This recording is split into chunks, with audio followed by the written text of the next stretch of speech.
Humanities കഫേയുടെ പുതിയൊരു വീഡിയോയിലേക്ക് ഏവർക്കും സ്വാഗതം. നമ്മളിന്ന് നോക്കാൻ പോകുന്നത് +1 ഹിസ്റ്ററിയുടെ second chapter writing and city life. ഇതിൻ്റെ 5ാമത്തെ പാർട്ടാണ് ഈ ഒരു വീഡിയോ. ഇന്ന് നമുക്ക് പഠിക്കാനുള്ള topic life in the city എന്ന് പറയുന്നതാണ്. ഇത് വളരെയധികം പ്രാധാന്യം കൊടുത്ത് പഠിക്കേണ്ട ഒരു ചോദ്യമാണ് കേട്ടോ. അപ്പോൾ നമുക്ക് പഠിക്കാം. എന്ന് പറയുമ്പോൾ മെസപ്പൊട്ടേമിയൻ സംസ്കാരത്തിൻ്റെ അവിടെയുള്ള ആൾക്കാരുടെ ലൈഫ് എങ്ങനെയായിരുന്നു എന്നുള്ളതാണ്. പ്രത്യേകിച്ച് നമ്മൾ സിറ്റിയിലുള്ള ലൈഫ് എങ്ങനെയായിരുന്നു എന്നുള്ളതാണ് നമ്മളിവിടെ പഠിക്കാൻ വേണ്ടിയിട്ട് പോകുന്നത്. ഓക്കെ, അപ്പോൾ നമ്മൾ ആദ്യമേ മനസ്സിലാക്കുക, നമ്മുടെ മെസപ്പൊട്ടേമിയയിൽ ഉണ്ടായിരുന്ന ഫാമിലീസ് എന്ന് പറയുന്നത് ന്യൂക്ലിയർ ഫാമിലീസ് ആയിരുന്നു കൂടുതലായിട്ടും ഉണ്ടായിരുന്നത്. ഓക്കെ, ന്യൂക്ലിയർ ഫാമിലീസ് ആയിരുന്നു അവിടെ ഉണ്ടായിരുന്നത്. ന്യൂക്ലിയർ ഫാമിലീസ് എന്ന് പറയുമ്പോൾ എന്താ? അണുകുടുംബം അല്ലേ? ഒരു അച്ഛനും അമ്മയും മക്കളും ഇങ്ങനെയുള്ള ഇന്ന് പൊതുവേ കാണുന്ന ഫാമിലീസൊക്കെ ന്യൂക്ലിയർ ഫാമിലീസ് ആണല്ലോ. ഓക്കെ, അപ്പോൾ ഈ ന്യൂക്ലിയർ ഫാമിലി ആയിരുന്നു അന്നും ഉണ്ടായിരുന്നത്. പിന്നെ അത് മാത്രമല്ല, പിന്നെ പറയുന്ന കാര്യം, കല്യാണം കഴിഞ്ഞ മകൻ എന്ന് പറയുന്നത്, മകൻ എന്ത് ചെയ്യും? പാരൻസിനോടൊപ്പം തന്നെ താമസിക്കുന്ന ഒരു പതിവ് തന്നെയായിരുന്നു ഉണ്ടായിരുന്നത്. അതേ ഒരു സിസ്റ്റം തന്നെയാണ് നമുക്കിപ്പോഴും ഉള്ളത് അല്ലേ? കല്യാണം കഴിയുന്ന ആൺമക്കൾ എന്ത് ചെയ്യും? അച്ഛനമ്മമാരോടൊപ്പം തന്നെ താമസിക്കുന്ന ഒരു സിസ്റ്റമായിരുന്നു. അങ്ങനെയുള്ള ഒരു ന്യൂക്ലിയർ ഫാമിലി ആയിരുന്നു അന്നുണ്ടായിരുന്നത്. എന്നാൽ ഈ ഫാമിലിയുടെ ഹെഡ് ആരായിരുന്നു? ഫാദർ, അച്ഛൻ തന്നെയാണ് കുടുംബത്തിൻ്റെ തലവൻ അഥവാ ഗൃഹനാഥൻ എന്ന് പറയുന്നത്. അതെല്ലാം ഇപ്പോഴുള്ളത് പോലെ തന്നെയാണ് അല്ലേ? പിന്നെ നമുക്ക് പറയുന്നത് ഇനി നമുക്ക് ഈ ഒരു ടോപ്പിക്കിൽ വരുന്നത് മാരേജിനെ പറ്റിയിട്ടാണ്. നമ്മൾ ഫാമിലി പഠിച്ചു, ഇനി മാരേജ് ലൈഫ് എങ്ങനെയായിരുന്നു, മാരേജിൻ്റെ പ്രൊസീജിയേഴ്സിനെ കുറിച്ചിട്ട് ഇവിടെ ചെറുതായിട്ടൊന്ന് പറഞ്ഞു വെക്കുന്നുണ്ട്. എന്ന് പറയുമ്പോൾ വേറൊന്നുമില്ല, ഇപ്പോൾ ഞാൻ മലയാളം വേർഡ്സ് യൂസ് ചെയ്തതിനെ പറയാം, അപ്പോൾ നിങ്ങൾക്ക് കൂടുതലായിട്ട് മനസ്സിലാക്കാൻ പറ്റുമല്ലോ. പെൺവീട്ടുകാർ അവർക്ക് കല്യാണത്തിന് സമ്മതമാണ് എന്ന് അറിയിപ്പ് കൊടുക്കുന്നത് ഒരു ഡിക്ലറേഷനിലൂടെയാണ് ആൺവീട്ടുകാർക്ക് കൊടുക്കുന്നുണ്ടാവുക. എന്നിട്ട് അതിനുശേഷം കല്യാണം ഉറപ്പിച്ചു എന്ന് മനസ്സിലാക്കി കഴിഞ്ഞാൽ ആൺവീട്ടുകാരെന്ത് ചെയ്യും? പെൺവീട്ടുകാർക്ക് ഒരു ഗിഫ്റ്റൊക്കെ എക്സ്ചേഞ്ച് ചെയ്യുന്ന, അല്ലെങ്കിൽ ഗിഫ്റ്റ് കൈമാറുന്ന ഒരു ഒരു രീതി അവിടെ ഉണ്ടായിരുന്നു. അതിനുശേഷം പറയുന്ന ഒരു കാര്യം, കല്യാണം നടക്കുന്ന ദിവസം എന്തായിരിക്കും സംഭവിക്കുക? ഈ രണ്ട് കൂട്ടരും, പെൺവീട്ടുകാരും ആൺവീട്ടുകാരും പരസ്പരം ഗിഫ്റ്റൊക്കെ എക്സ്ചേഞ്ച് ചെയ്യാറുണ്ട്. വീണ്ടും ഗിഫ്റ്റുകളും സമ്മാനങ്ങളൊക്കെ കൈമാറാറുണ്ട്. അതിനുശേഷം അവർ ഒരുമിച്ച് എന്ത് ചെയ്യുന്നുണ്ട്? നന്നായിട്ട് ഭക്ഷണമൊക്കെ കഴിച്ചിട്ട് എന്ത് ചെയ്യുന്നുണ്ട്? അവർ ക്ഷേത്രത്തിൽ പോയി പ്രാർത്ഥിക്കുകയൊക്കെ ചെയ്യാറുണ്ട് കേട്ടോ. അവർ അവിടെ പോയി പ്രാർത്ഥിച്ചിട്ട് എന്നിട്ട് എന്താ ചെയ്യാമെന്ന് വെച്ച് കഴിഞ്ഞാൽ, നമ്മുടെ അങ്ങനെയാണ് മാരേജിൻ്റെ ഒരു രീതി എന്ന് പറയുന്നത്. അതിനുശേഷം ഈ ഒരു പെൺകുട്ടീനെ വിളിക്കാൻ വേണ്ടിയിട്ട് അവളുടെ മദർ ഇൻ ലോ എന്ന് വെച്ചാൽ അമ്മായി അമ്മയെന്നാണ് കേട്ടോ മലയാളത്തിൽ പറയുന്നത്. അപ്പോൾ ഈ ഒരു, അതായത് ഭർത്താവിൻ്റെ അമ്മ, ഓക്കെ, അപ്പോൾ ഹസ്ബൻഡിൻ്റെ അമ്മ ഈ ഒരു പെൺകുട്ടീനെ വിളിക്കാൻ വേണ്ടിയിട്ട് അവളുടെ വീട്ടിൽ വരുന്ന ടൈമിൽ എന്ത് ചെയ്യും? ഈ അച്ഛൻ, അതായത് പെൺകുട്ടിയുടെ അച്ഛൻ എന്ത് ചെയ്യും? പെൺകുട്ടിക്ക് അവകാശപ്പെട്ട സ്വത്തുവകകളും കാര്യങ്ങളെല്ലാം എഴുതി കൊടുക്കുന്നുണ്ടാവും. എന്ന് പറഞ്ഞാൽ നമ്മളിപ്പോൾ പറയുന്ന സ്ത്രീധനം അല്ലേ? ഈ സംഭവം തന്നെയാണ് നമ്മുടെ ഡൗറി. ഓക്കെ, ആ ഒരു കാര്യം, ആ ഒരു വേർഡ് നമുക്ക് ഇവിടെ യൂസ് ചെയ്യേണ്ട. എന്തായാലും എന്താണോ ആ കുട്ടിക്ക് കൊടുക്കാൻ ഉദ്ദേശിക്കുന്ന ആ കാര്യമെല്ലാം അച്ഛൻ എഴുതി അങ്ങ് കൊടുക്കുകയായിരിക്കും ചെയ്യാം. പക്ഷേ എവിടെ ഒരു നമ്മൾ കാര്യം ശ്രദ്ധിക്കേണ്ട കാര്യമുണ്ട്. പെൺകുട്ടികൾക്ക് വളരെ കുറച്ച് ഭാഗം മാത്രമേ ഈ പാരൻസ് കൊടുക്കുന്നുണ്ടായിരുന്നുള്ളൂ.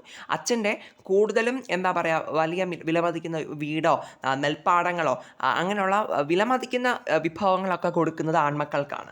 അപ്പോൾ അങ്ങനെ ഒരു വേർതിരിവ് അവിടെ ഉണ്ടായിരുന്നു. അപ്പോൾ ഇതാണ് മാരേജിനെ പറ്റിയിട്ട് പറയുന്നത്. സിമ്പിളായിട്ട് പഠിക്കാവുന്നതേ ഉള്ളൂ. എങ്ങനെയാണ്? വേറൊന്നുമില്ല.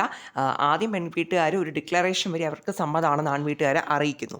പിന്നെ അവർ തമ്മിൽ എന്ത് ചെയ്യുന്നുണ്ട്? ആൺവീട്ടുകാർ തിരിച്ചൊരു ഗിഫ്റ്റ് കൊടുക്കുന്നു. വെഡ്ഡിങ്ങിൻ്റെ സമയമാകുമ്പോൾ അവർ പരസ്പരം ഗിഫ്റ്റുകൾ അങ്ങോട്ടും ഇങ്ങോട്ടും കൈമാറുന്നുണ്ട്. പിന്നെ എന്ത് ചെയ്യുന്നുണ്ട്? ഭക്ഷണമൊക്കെ കഴിച്ചിട്ട് ടെമ്പിൾസിലൊക്കെ പോയി പ്രാർത്ഥിച്ചിട്ട് ഇനി അടുത്ത അമ്മായിയമ്മ നമ്മുടെ പെൺകുട്ടീനെ വിളിക്കാൻ വരുന്ന ടൈമിൽ, വീട്ടിൽ വിളിക്കാൻ വേണ്ടി വരുന്ന ടൈമിലാണ് പെൺകുട്ടിക്ക് അവകാശപ്പെട്ട സ്വത്തുവകകളെല്ലാം കൊടുത്തയക്കുന്നത്. ഇങ്ങനെയാണ് ആ മാരേജിൻ്റെ കാര്യം വരുന്നത്.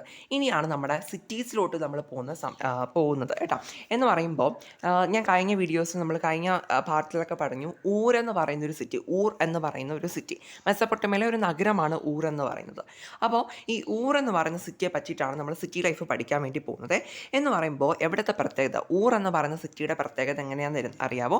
എവിടെ ഉണ്ടായിരുന്ന വഴികളെല്ലാം ഭയങ്കര നാരോ ആയിട്ടുള്ള സ്ട്രീറ്റുകളായിരുന്നു. എന്ന് പറയുമ്പോൾ ഈ തെരുവീതികളൊന്നും ഭയങ്കര ഇടുങ്ങിയതായിരുന്നു. നമ്മൾ ഈ ഇടവഴി എന്നൊക്കെ നമ്മൾ പറയാറില്ലേ നാട്ടിലൊക്കെ? അതെ, അങ്ങനെയുള്ള മീൻസ് ഒരാൾക്ക് നടന്നു പോകാൻ പറ്റുന്ന രീതിയിലുള്ള അത്രയും ഇടുങ്ങിയ തരത്തിലുള്ള റോഡുകളായിരുന്നു അവിടെ ഉണ്ടായിരുന്നത് കേട്ടോ. അപ്പോൾ അതുകൊണ്ട് തന്നെ വലിയ വണ്ടികളോ, അല്ലെങ്കിൽ വലിയ വണ്ടികളൊന്നും അന്നത്തെ കാലത്തില്ല, കാളവണ്ടിയൊക്കെ ആയിരിക്കും ഉണ്ടാവുക. പക്ഷെ അതുപോലും കൊണ്ടുപോകാൻ പറ്റത്തില്ല. പകരം ഇവർ എന്താ ചെയ്യുക? വീട്ടുമുറ്റത്തൊക്കെ ലോഡ്സും കാര്യങ്ങളൊക്കെ എത്തിച്ചിട്ടുണ്ടായിരുന്നത് കഴുതപ്പുറത്ത് കയറ്റിയിട്ടായിരുന്നു ലോഡുകളും കാര്യങ്ങളും. അല്ലെങ്കിൽ ഇപ്പം നമ്മുടെ ഈ ഗ്രെയിൻസിൻ്റെയൊക്കെ ചാക്കുകളുണ്ടല്ലോ, അതായത് ഈ അരി അങ്ങനെയുള്ള ധാന്യങ്ങളുടെയൊക്കെ ചാക്ക്. അപ്പോൾ അങ്ങനെയുള്ള ധാന്യങ്ങളായിക്കോട്ടെ, വിറകുകളായിക്കോട്ടെ, ഇതെല്ലാം കഴുതപ്പുറത്ത് കയറ്റിയിട്ടായിരുന്നു വീട്ടിലോട്ട് കൊണ്ടെത്തിച്ചിട്ടുണ്ടായത്. അത്രയും ഇടുങ്ങിയ വഴികളായിരുന്നു അവിടെ ഉണ്ടായിരുന്നത്. പിന്നെ അവിടുത്തെ വീടുകളുടെ പ്രത്യേകത എങ്ങനെയാണെന്ന് വെച്ച് കഴിഞ്ഞാൽ ഭയങ്കരമായിട്ട് ഇറഗുലർ ആയിരുന്നു. എന്ന് പറയുമ്പോൾ എന്താണ്, ഒരു ക്രമവും ഇല്ലാത്ത രീതിയിലായിരുന്നു വീടുകളെല്ലാം പണി കഴിപ്പിച്ചിട്ടുണ്ടായിരുന്നത്. അപ്പോൾ തന്നെ നമുക്ക് അവിടെ മനസ്സിലാക്കാം അവിടെ ഒരു ടൗൺ പ്ലാനിംഗ് ഒന്നും അവിടെ ഉണ്ടായിരുന്നില്ല. ഓക്കെ, അങ്ങനെയുള്ള കാര്യമൊന്നും അവിടെ ഉണ്ടായിരുന്നില്ല. അതുകൊണ്ടാണ് ഇങ്ങനെ ഭയങ്കരമായിട്ടൊരു എന്താ പറയുക, പ്രത്യേകിച്ച് ഒരു ഷേപ്പും ഇല്ലാണ്ടുള്ള രീതിയിലുള്ള ബിൽഡിങ്സ് ഒക്കെ അവിടെ ഉണ്ടായിരുന്നു, പ്രത്യേകിച്ചും വീടുകളുണ്ടായിരുന്നത്. പിന്നെ പറയുന്ന കാര്യം എന്താണെന്ന് വെച്ചിട്ടുണ്ടെങ്കിൽ നമ്മുടെ വീടുകളുടെ പടിയെന്ന് പറയുമ്പോൾ എന്താണ്, കുറച്ച് പൊക്കം കൂട്ടിയായിരുന്നു നിർമ്മിച്ചിട്ടുണ്ടായിരുന്നത്. അല്ലെങ്കിൽ ആ ഒരു മുറ്റം, ആ ഒരു ഭാഗം എന്ന് പറയുമ്പോൾ മുറ്റത്തെക്കാളും പൊക്കം കൂട്ടിയിട്ടായിരുന്നു നിർമ്മിച്ചിട്ടുണ്ടായിരുന്നത്. എന്തുകൊണ്ടാണെന്ന് വെച്ച് കഴിഞ്ഞാൽ ഈ ചെളിവെള്ളം ഉണ്ടല്ലോ, ഈ സംഭവം വീട്ടിനകത്തോട്ട് കയറാണ്ടിരിക്കാൻ വേണ്ടി പടിയൊക്കെ എന്താണ് പൊക്കം കൂട്ടി വെച്ചിട്ടുണ്ടായിരുന്നു എന്ന് നമ്മൾ പറയുന്നുണ്ട്. പിന്നെ അത് മാത്രമല്ല, ഈ നടുമുറ്റം, ഇന്നർ കോർട്ട്യാർഡ്സ് ഉണ്ട്, നടുമുറ്റമുണ്ട് വീട്ടുകൾക്ക്. അപ്പോൾ ഈ ഒരു അവിടെയുള്ള എന്താണ്, ഈ നടുമുറ്റത്തോട്ടുള്ള ഈ മുകളിലുള്ള മേൽക്കൂര ഉണ്ടല്ലോ, അത് വളരെയധികം സ്ലോപ്പ് ചെയ്താണ് വെച്ചിട്ടുള്ളത്. മീൻസ് അതായത് എന്താ പറയുക, നല്ല ചരിവ് കൊടുത്തിട്ടാണത് വച്ചിട്ടുണ്ടായിരുന്നത്. ആ ഒരു മേൽക്കൂരയൊക്കെ ആ ഒരു പ്രത്യേക രീതിയിലായിരുന്നു പണി കഴിപ്പിച്ചിട്ടുണ്ടായിരുന്നതെന്ന് പറയുന്നുണ്ട്. പിന്നെ പറയുന്ന കാര്യം എന്താണെന്ന് വെച്ചിട്ടുണ്ടെങ്കിൽ പ്രത്യേകിച്ചും എവിടത്തെ എന്താണ് ഈ മെസപ്പൊട്ടേമിയയിലുള്ള ഈ ഒരു ഊറെന്ന് പറയുന്ന പട്ടണത്തിൽ ഈ വീടുകളിലൊക്കെ ഉണ്ടല്ലോ, റൂംസിലൊക്കെ ആണെങ്കിൽ ജനാലകളൊക്കെ വരുന്നത് എന്താണ്, മുകൾ ഭാഗത്തോട്ടായിരുന്നു. നമുക്കിപ്പോൾ അറിയാലോ നമ്മുടെ റൂമൊക്കെ എങ്ങനെയാണ് വരിക, ജനാലകളൊക്കെ എന്ന് പറയുമ്പോൾ എന്താ പറയുക, ഒരു മധ്യഭാഗത്തൊക്കെ ആയിട്ടായിരിക്കും കൂടുതലും ജനാലകളൊക്കെ, നമ്മുടെ ചുമരിൻ്റെ മധ്യഭാഗത്തൊക്കെ ആയിരിക്കും കൂടുതലും ജനാലകൾ അല്ലെ, വിൻഡോസൊക്കെ വയ്ക്കുന്നുണ്ടാവുക അല്ലേ.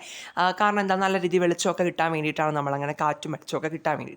പക്ഷേ ഇവരങ്ങനെയല്ല, ഇവർ പ്രൈവസിക്ക് ഭയങ്കര ഇമ്പോർട്ടൻസ് കൊടുക്കുന്നവരായിരുന്നു, സ്വകാര്യതയ്ക്ക് ഇമ്പോർട്ടൻസ് കൊടുക്കുന്നവരായതുകൊണ്ട് തന്നെ എവിടെയുള്ള ആൾക്കാരെന്താണ് ഈ പറയുന്ന പോലെ വിൻഡോസൊക്കെ ഏറ്റവും മുകൾ ഭാഗത്തായിരുന്നു. എന്ന് പറയുമ്പോൾ നമ്മുടെ എന്താ പറയുക, ഏറ്റവും മുകൾ ഭാഗത്ത് ഡോറിനേക്കാളൊക്കെ വലുപ്പത്തിൽ പൊക്കത്തിലായിരുന്നു ഇത് കൺസ്ട്രക്ട് ചെയ്തിട്ടുണ്ടായിരുന്നു. അപ്പോൾ ഡോറിലൂടെയൊക്കെ മാത്രമേ അവർക്ക് വെളിച്ചമൊക്കെ കിട്ടിയിട്ടുണ്ടായിരുന്നുള്ളൂ. അപ്പോൾ ഇതൊക്കെ നമ്മൾ വെറുതെ ഓരോ പോയിൻ്റായിട്ട് നമ്മൾ ഓർത്തിരിക്കുക. പിന്നെ പറയുന്ന കാര്യം എന്താണെന്നറിയോ, ഇവർക്ക് കുറച്ചധികം സൂപ്പർസ്റ്റിഷൻസ് ഉണ്ടായിരുന്നു. സൂപ്പർസ്റ്റിഷൻസ് എന്ന് വെച്ചാൽ എന്താണ്, അന്ധവിശ്വാസങ്ങളുണ്ടായിരുന്നു.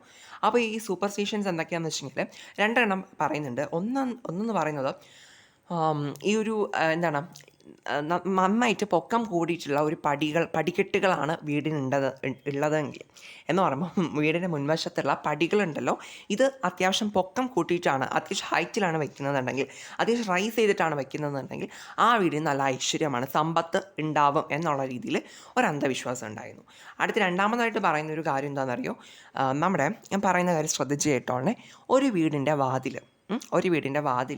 അത് മറ്റൊരു വീടിൻ്റെ വാതിലിനോട് നേരെ, ഇപ്പം നമുക്കറിയാം എന്താണ്, ഇപ്പോൾ ഒരു ഫ്ലാറ്റിലൊക്കെ ആണെന്നുണ്ടെങ്കിൽ എങ്ങനെയായിരിക്കും ഇവിടെ വരിക, റൂംസൊക്കെ ഒരു റൂമുണ്ട്, അതിൻ്റെ ഓപ്പോസിറ്റായിട്ട് തന്നെ വേറൊരു റൂമും വരത്തില്ലേ അല്ലേ, രണ്ട് ഡോറും ഒരു ഓപ്പോസിറ്റായിട്ടുള്ള രീതിയിലല്ലേ നിൽക്കുന്നുണ്ടാവുക രണ്ട് റൂംസിൻ്റെ ഡോറുകളെന്ന് പറയുന്നത്. പക്ഷേ ഇങ്ങനെ ഡോറുകൾ തുറക്കപ്പെടരുത് എന്നാണ് പറയുന്നത്. അങ്ങനെ തുറന്നു കഴിഞ്ഞാൽ അത് അത്ര നല്ലതല്ല എന്നാണ് അവിടെ പറയുന്നത് കേട്ടോ. ഇവിടെ പറയുന്ന കാര്യം എന്താണെന്നറിയോ, നമ്മുടെ ഈ ഒരു രണ്ട് വീടുകളുണ്ടെന്ന് വിചാരിക്കുക ഓപ്പോസിറ്റായിട്ട്. അപ്പോൾ ഈ രണ്ട് വീടിൻ്റെ ഡോർസും ഇങ്ങനെ ഓപ്പോസിറ്റായിട്ടാണ് നിൽക്കുക. അതായത് മുഖത്തോട് മുഖം നോക്കി നിൽക്കുക എന്ന് പറയുമ്പോഴാണ് രണ്ട് വീടിൻ്റെ ഡോറുകൾ ഇരിക്കുന്നത്. പക്ഷെ ഇങ്ങനെ ഇരിക്കരുത് എന്നാണ് അവർ പറയുന്നത്. അങ്ങനെ ഇരുന്ന് കഴിഞ്ഞാൽ അതൊരു അത്രത്തോളം ഒരു നല്ലതല്ല, വീടിന് ദോഷമാണ് എന്നുള്ളൊരു അന്ധവിശ്വാസം പറയുന്നുണ്ട്. പിന്നെ പറയുന്നൊരു കാര്യം എന്താണെന്നറിയോ, അടുത്തൊരു സൂപ്പർസ്റ്റിഷനാണ് നമ്മുടെ വീടിൻ്റെ ഡോറെന്ന് പറയുമ്പോൾ നമുക്കിപ്പോൾ എങ്ങനെയാണ് ഡോർ തുറക്കുന്നത്, എങ്ങനെയാണ് നമ്മൾ അകത്തോട്ടാണ് നമ്മൾ തുറക്കുന്നുണ്ടാവുക അല്ലേ. നിങ്ങൾ വേണമെങ്കിൽ തുറന്ന് നോക്കുക, പെട്ടെന്ന് പോയി എന്തായാലും ഇങ്ങനെ നമ്മൾ അകത്തോട്ടല്ലേ തുറന്ന് നോക്കുക, തുറക്കുന്നുണ്ടാവുക. അപ്പോൾ അങ്ങനെ അകത്തോട്ട് തുറക്കുന്നതിന് പകരം പുറത്തോട്ട് തുറക്കുകയാണെങ്കിൽ അത് നല്ലതല്ല. എന്താണെന്ന് വെച്ച് കഴിഞ്ഞാൽ പുറത്തോട്ട് തുറന്നു കഴിഞ്ഞാൽ ആ വീട്ടിലെ ഭാര്യ എന്ന് പറയുന്നത് ഹസ്ബൻഡിനെ എപ്പോഴും ബുദ്ധിമുട്ടിക്കുന്ന ഒരാളായിരിക്കും, അല്ലെങ്കിൽ ഭാര്യ അത്ര നല്ലതായിരിക്കില്ല. ഹസ്ബൻഡ് എപ്പോഴും എന്ന് പറയുമ്പോൾ എന്താ പറയുക, കുറേ പ്രശ്നങ്ങളൊക്കെ ഉണ്ടാക്കുന്ന അങ്ങനെയുള്ളൊരു വൈഫായിരിക്കും അവിടെ ഉണ്ടാവുക എന്നുള്ള രീതിയിലാണ് പറയുന്നത്. ഇതൊക്കെ അവരുടെ അന്ധവിശ്വാസങ്ങളാണ് കേട്ടോ. അപ്പോൾ നമ്മൾ ഒന്നാമത് ഞാൻ പറഞ്ഞു, നമ്മുടെ പടിക്കെട്ടെന്ന് പറയുന്നത് ഉയരത്തിൽ വെക്കണം, അത് നല്ലതാണ് എന്നവർ വിശ്വസിച്ചിട്ടുണ്ടായിരുന്നു. രണ്ടാമത് പറഞ്ഞു, രണ്ട് ഡോറുകൾ ഇങ്ങനെ മുഖത്തോട് മുഖം നോക്കി തുറക്കാൻ പാടില്ല, അത് നല്ലതല്ല എന്ന് വിശ്വസിച്ചിരുന്നു. മൂന്നാമതാണ് പറഞ്ഞത്, ഒരു ഡോറ് അകത്തോട്ട് തുറക്കുന്നതിന് പകരം പുറത്തോട്ട് തുറക്കുന്ന രീതിയിലാണ് പണി കഴിപ്പിച്ചിട്ടുള്ളതെങ്കിൽ അത് അവിടുത്തെ വീട്ടിലെ ഭാര്യ എന്തായിരിക്കും, അത്ര നല്ലതായിരിക്കില്ല, പ്രശ്നക്കാരിയായിരിക്കും എന്നുള്ള രീതിയിലും പറയുന്നുണ്ട്. ഇതൊക്കെ അവരുടെ സൂപ്പർസ്റ്റിഷൻസ് ആണ്. ആ ഒരു കാര്യം അങ്ങനെ ആ ഒരു കണ്ണോടുകൂടി കാണുക. ഇനി അടുത്ത് വരുന്നതെന്ന് പറയുമ്പോൾ വേറൊരു പോയിന്റ് കൂടിയുണ്ട്. ഇവരുടേതായിട്ടുള്ള സെമിത്തേരി ഉണ്ടായിരുന്നു, ടൗൺ സെമിത്തേരി ഒക്കെ ഉണ്ടായിരുന്നു. അപ്പോൾ അവരെന്ത് ചെയ്യും, മരിക്കുന്ന ആളുടെ ബോഡീസൊക്കെ ഈ സെമിത്തേരിയിലൊക്കെ അടക്കം ചെയ്തിട്ടുണ്ടായിരുന്നു. അപ്പോൾ ഇതാണ് ലൈഫ് ഇൻ ദ സിറ്റി എന്ന് പറയുന്ന ഈ ഒരു കുഞ്ഞു ടോപ്പിക്കിനകത്ത് പഠിക്കാനുള്ളത്. ഈ ഒരു ടോപ്പിക്ക് മസ്റ്റായിട്ടും എല്ലാവരും കൃത്യമായിട്ട് തന്നെ പഠിച്ചു വയ്ക്കുക കേട്ടോ, ഇമ്പോർട്ടൻറ്റ്.